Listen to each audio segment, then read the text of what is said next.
Emmanuel Macron warns over China dominance in Indo-Pacific. Sydney, Australia. No country can be allowed to dominate the Indo-Pacific, the leaders of France and Australia said Wednesday, as regional capitals fret over the rise of an increasingly assertive China. French President Emmanuel Macron said the two nations alongside fellow democracy India had a responsibility to protect the region from hegemony, a veiled reference to Beijing's growing might. What's important is to preserve rules-based development in the region, and to preserve necessary balances in the region. It's important with this new context not to have any hegemony, he added through an interpreter. France has a number of island territories in the Pacific Ocean. Australia has become increasingly alarmed at China's push into the Pacific, which could potentially upset the strategic balance in the region.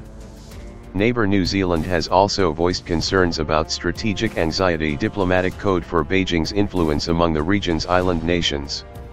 Reports last month which were denied said Beijing wanted to establish a permanent military base in Vanuatu. Australia's Lowy Institute estimates China provided $1.78 billion in aid, including concessional loans, to Pacific nations between 2006 to 16. Turnbull, who called France a Pacific power, said he welcomed the economic rise of China and its investment, adding that it was crucial all sides work together in the Indo-Pacific. A rule of law that says might is not right, that the big fish cannot eat the little fish and the little fish eat the shrimps, that is absolutely critical, he said. Now, that rule of law is what we seek to maintain in our region.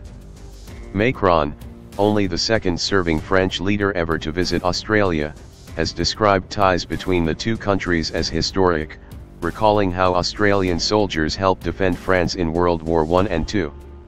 The two leaders signed a series of agreements, including a new symposium to bolster defense industry and business cooperation to build on a $50 billion, $37 billion deal in late 2016 for France to supply Australia's new fleet of next-generation submarines.